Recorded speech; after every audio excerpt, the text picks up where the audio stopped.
Have you ever wondered about the recent changes to student loan forgiveness? How do they impact you as a student or a graduate? In today's ever-changing economic landscape, it's crucial to stay informed about these shifts. Over the next 10 minutes, we'll navigate the current state of student loan debt, discuss various forgiveness programs, and, most importantly, unravel the recent changes to these programs. We'll also guide you on how to qualify for student loan forgiveness, answer frequent queries, and explore alternative repayment options. Stay tuned as we delve deeper into this significant topic. The student loan debt crisis is a pressing issue in the United States. It's like a thick fog that has settled over the nation, impacting millions of lives. As it stands today, the total outstanding student loan debt hovers around $1.5 trillion. Yes, trillion with a T. It's an amount that's more than the GDP of many countries. This enormous debt load isn't just a number. It's a burden carried by borrowers, many of whom are fresh out of college, trying to navigate the early stages of their careers. It affects their ability to save, to invest, to start families, and to make significant life decisions. The ripple effects are felt throughout our economy, influencing everything from homeownership rates to consumer spending. With such staggering figures, understanding loan forgiveness becomes crucial. It's like a beacon of hope in this dense fog, a potential pathway to financial freedom for many.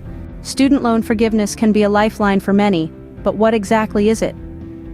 The concept of student loan forgiveness is quite simple. It's a financial rescue plan that cancels or forgives a portion, or in some cases the entirety of a borrower's outstanding student loan debt.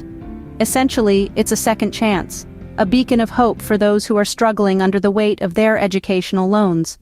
Now, there are several student loan forgiveness programs out there, each with its own unique set of criteria. Let's take a quick tour of some of the most popular ones. First up is the Public Service Loan Forgiveness, or PSLF. This program is designed for those who have chosen a career in public service.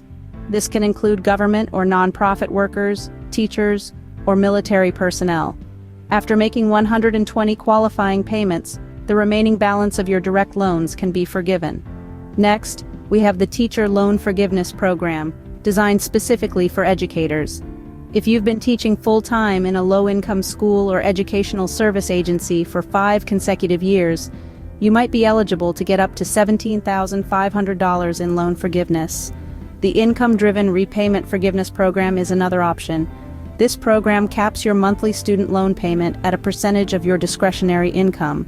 After a period of 20 to 25 years, depending on the specific plan, the remaining balance of your loans is forgiven. And then there's the Perkins Loan Cancellation. This program allows for a percentage of your loan to be canceled for each year of service in a qualifying profession. However, it's important to note that the Perkins Loan Program ended in 2018, but if you already have a Perkins loan, you can still apply for cancellation. These programs, however, are not static and have recently undergone changes. So it's crucial to stay informed about the latest updates to maximize the benefits you can receive. The landscape of student loan forgiveness is changing. What does this mean for borrowers? The world of student loans is not a static one. Recent shifts and alterations have been made to some of the major loan forgiveness programs, and these changes are set to impact borrowers in a variety of ways. Let's begin with Public Service Loan Forgiveness, or PSLF. Historically, this program has had stringent requirements, but recent changes have made it more accessible. Previously, borrowers had to make 120 qualifying payments under a qualifying repayment plan while working full-time for a qualifying employer. Now, the payments do not necessarily need to be consecutive, and there are expanded options for what constitutes a qualifying payment. Next, let's discuss Teacher Loan Forgiveness. This program forgives up to $17,500 of debt for eligible teachers. The recent changes have expanded the definition of an eligible teacher, now including special education teachers and teachers of high-demand subjects in low-income schools.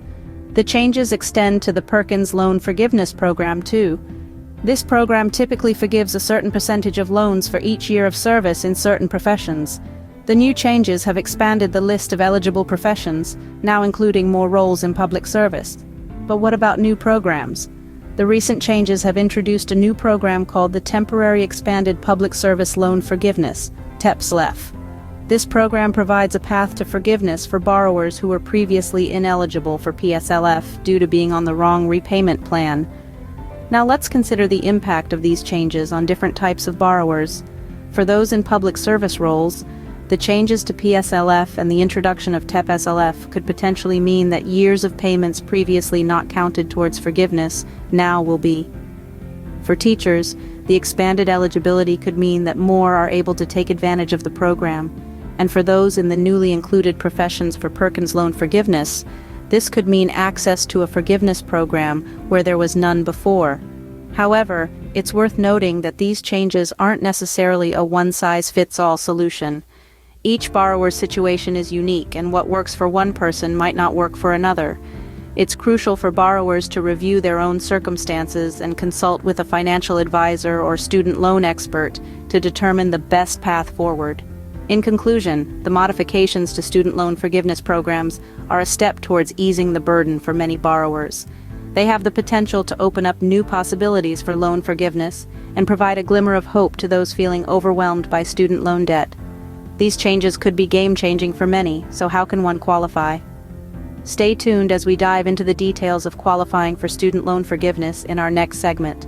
Qualifying for student loan forgiveness can seem daunting, but it doesn't have to be. Let's break it down into manageable steps. First and foremost, it's important to understand the type of loans you have. Federal loans are usually eligible for forgiveness programs, while private loans typically are not. You can check the details of your loans on the National Student Loan Data System's website. Once you're clear on the type of loans you have, you'll need to assess which forgiveness programs you might qualify for. Most programs have specific eligibility requirements, often tied to your occupation or income level. For instance, the Public Service Loan Forgiveness Program is available to those working in government or nonprofit sectors. After identifying possible programs, it's time to apply. Applications for most programs can be found on the Federal Student Aid website. Be prepared to provide documentation proving your eligibility. This could be anything from income statements to proof of employment. While waiting for the application to be processed, continue to make payments on your loans. Some forgiveness programs require a certain number of payments to be made before forgiveness is granted. Remember, these payments often need to be consecutive, so don't miss a payment.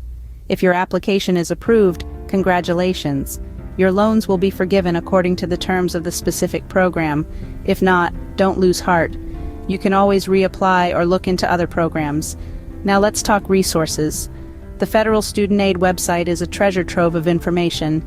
You can find details on various forgiveness programs, application forms, and helpful FAQs. Other reputable sources include your loan servicer's website or nonprofit organizations like the Institute of Student Loan Advisors. Remember, it's crucial to stay informed about any changes to these programs. Changes could affect your eligibility or the amount of forgiveness you can receive. So, don't set it and forget it. Keep an eye on the landscape. While forgiveness can be a great option, it's not the only one. We'll look at some alternative repayment strategies in the next scene. Stay tuned. Student loan forgiveness isn't the only way to manage your student debt. There are other options that can make your debt more manageable and less intimidating. For instance, income-driven repayment plans can significantly reduce your monthly payments by basing them on your income and family size. Over time, the remaining balance might even be forgiven. Another option to consider is refinancing. This involves obtaining a new loan with a lower interest rate to pay off your existing loans, potentially saving you thousands of dollars over the life of your loan. Consolidating your loans is a third option. This process combines multiple student loans into one, making it easier to keep track of payments. However, it's important to note that consolidation might result in a higher interest rate. These are just a few alternatives to explore. Remember, the most effective strategy for you will depend on your unique circumstances, so research, compare, and seek professional advice if needed. Remember, the first step in managing your student debt is to be informed. So, what have we learned today? We've delved into the current student loan debt crisis, explored various loan forgiveness programs, and unpacked recent changes that affect borrowers. We've also clarified how to qualify for loan forgiveness and discussed alternative repayment options. Remember, staying informed about student loan forgiveness changes is crucial. Thank you for watching. Don't forget to like, subscribe, and share this video. For more information, check out the resources in the description below.